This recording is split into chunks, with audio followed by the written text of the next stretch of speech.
खुदा के ज़िंदा पाक कलाम में से यिर्मयाह नबी का सहीफ़ा उसका 13वां बाब और उसकी पहली से 11वीं आयत तक इस कलाम को हम सीखेंगे। और जब जब हम कलाम सीखते हैं तो हमें बरकत मिलती है। खुदा के पाक कलाम को सुनेंगे।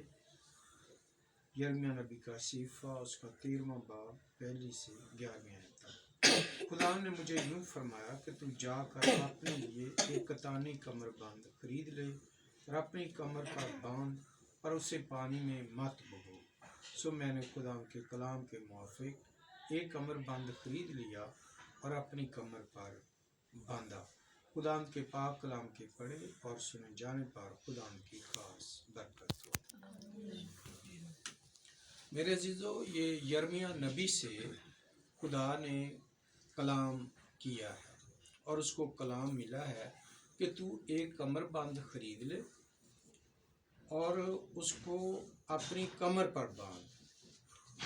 फिर दोबारा कलाम हुआ, खुदाम का कलाम दोबारा मुझ पर नाज़िल हुआ और उसने फरमाया कि इस कमरबंद को जो तूने खरीदा और जो तेरी कमर पर है लेकर उठ और फरात को जा और वहाँ चट्टान के एक शगाफ में उसे छुपा दे।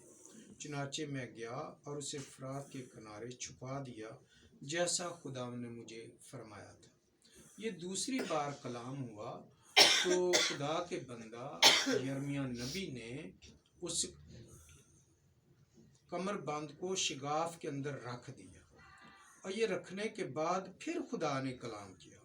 बहुत दिनों के बाद यूं हुआ कि खुदा ने मुझे फरमाया कि उठ फरात की तरफ जा और उस कमरबंद को जिसे तूने मेरे हुक्म से वहाँ छुपा रखा है निकाल ले। तब मैं फरात को गया और खोदा कमरबंद को उस जगह से जहाँ मैंने उसे गाड़ दिया था निकाला और देख वो कमरबंद ऐसा ख़राब हो गया था कि किसी काम का ना रहा। तब खुदावंद का कलाम मुझ पर नाजिल हुआ। ये चौथी दफ़ा फिर कलाम हुआ कि खुदावंद यूँ फरमाता है कि इसी तरह मैं यहूदा के घुमंड यरूशलेम के बड़े गुरूर को नेस्त करूँगा कि जैसे वो कमरबंद जब शिगाफ के अंदर रखा तो वो गल गया, सुराख हो गया, मैला कुचैला हो गया, किसी काम का ना रहा। जब कमरबंद साथ लिपटा हुआ था तो फिर वो ख़राब नहीं हुआ, उस पर मट्टी नहीं आई, सुराख नहीं हुए, बिल्कुल सही था, साफ था, शिफाफ था।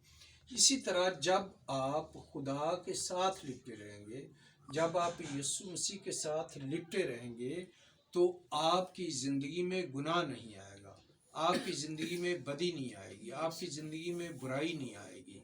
जब गुनाह नहीं आएगा आप तरोताज़ा, शिफाफ और खूबसूरत रहेंगे। जब गुनाह में बदी आती है, गुनाह आता है तो समझें सुराख हो गया या आपकी रूह जो है मैली हो गई है और उस पर गर्द आ गई है, मट्टी आ गई है। गुनाह की वजह से आप खुदा से दूर चले जाते हैं। और खुदा ये फरमा रहा है यिर्मयाह नबी को, उसने ये बात सिखाई है। इसी तरह मैं यहूदा के घमंड और यरूशलेम के बड़े गुरूर को नेस्त करूँगा। खुदा को घमंड और गुरूर से सख्त नफरत है और खुदा फरमा रहा है मैं उसको नेस्त करूँगा। जब ये लिखा है, ये शरीर लोग जो मेरा कलाम सुनने से इनकार करते हैं, अपने ही दिल की सख्ती के पैरों होते, गैर माबूदों के तालब होकर उनकी इबादत करते और उनको पूजते हैं, वो इस कमरबंद की मानद होंगे जो किसी काम का नहीं। ये जो कलाम से इनकार करना, कलाम से दूर भागना, जो लोग कलाम लिया है, घर में कलाम रखा हुआ है और पढ़ते नहीं हैं, कलाम को सुनते नहीं हैं, कलाम पे अमल नहीं करते, तो उनकी हालत इसी तरह है कि उन्होंने खुदा के कलाम का इनकार किया है और जब इनकार हो गया तो फिर खुदा आपसे नाराज़ हो जाएगा, खुदा आपसे दूर चला जाएगा, आप खुदा की नज़दीकी से दूर चले जाएंगे। तो लिहाजा बहुत ज़रूरी है कि इस कलाम के मुताबिक आप खुदा के ताबे हो जाए। खुदा ने इंतज़ाम किया इस दुनिया का। जब आदम और हवा से गुनाह हुआ तो खुदा ने अपने बेटे यीशु नासरी को ज़मीन पर भेज दिया। تاکہ وہ میرے اور آپ کے گناہ کی خاطر قربان ہو جائے۔ اس نے اپنا قیمتی لہو بہایا، اس نے ہمیں اپنے لہو سے خریدا ہے، ہماری قیمت ادا کی ہے۔ میرے عزیزو، یہ بہت ضروری ہے کہ آپ ہر روز کلام پڑھیں، آپ ہر روز سجدہ کریں، آپ اس کی حمد و ثنا کریں، اس کی تمجید کریں، اس کے کلام پر عمل کریں۔ خدا نے ہمیں اپنی حمد کے لیے بنایا ہے، اپنی تمجید کے لیے بنایا ہے۔ تو یہ یرمیہ نبی کے وسیلہ ہم تک کلام پہنچا ہے۔ پھر لکھا ہے کہ جیسا کمر بند انسان کی کمر سے لپٹا رہتا ہے، ویسا ہی خدا فرماتا ہے میں نے اسرائیل کے تمام گھرانے، یہودا کے تمام گھرانے کو لیا کہ مجھ سے لپٹے رہیں، تاکہ وہ میرے لوگ ہوں اور ان کے سبب سے میرا نام ہو اور میری ستائش کی جائے، میرا جلال ہو، پر انہوں نے نہ سنا۔ یہ جو اسرائیل کے لیے کلام ہوا، تو خدا کہتا ہے انہوں نے میری بات کو نہیں مانا۔ تو مجھ سے یہ کلام بھی ہوا ہے، اور مجھے یہ سیکھنے کو ملا ہے کہ دیمک جو ہے یہ بھی ایک گناہ کی طرح ہے۔ دیمک جب ایک فرنیچر پہ لگتی ہے، بیڈ پہ، صوفے پہ، لکڑی کی کوئی بھی چیز اس کے اندر وہ گھستی ہے، تو وہ بڑا بیڈ ہو، بڑا صوفہ ہو، اس کو ختم کر دیتی ہے۔ اور دیمک کا کیڑا کتنا موٹا ہے؟ چھوٹا سا، اور وہ کیا پہلوان ہے، طاقتور ہے؟ اس کی کوئی طاقت بھی نہیں ہے، بالکل نرم نازک سا ہوتا ہے، اور وہ بڑے سے بڑے فرنیچر کو خراب کر دیتا ہے، ختم برباد کر دیتا ہے۔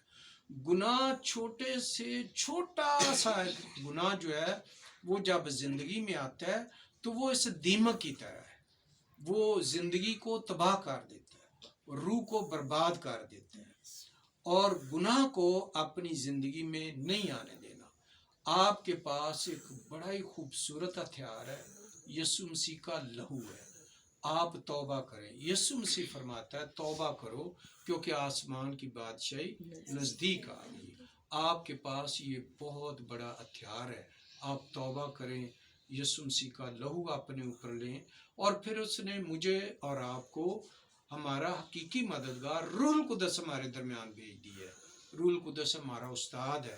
آپ روح القدس کی مدد لیں، آپ روح القدس سے بولیں، پاک روح آج میں نے کلام نہیں پڑھا، آج میں نے دعا نہیں کی، مجھ سے غلطی ہو گئی ہے، مجھے معاف کر دے، یہ مجھ سے گناہ ہوا ہے، مجھے معاف کر دے۔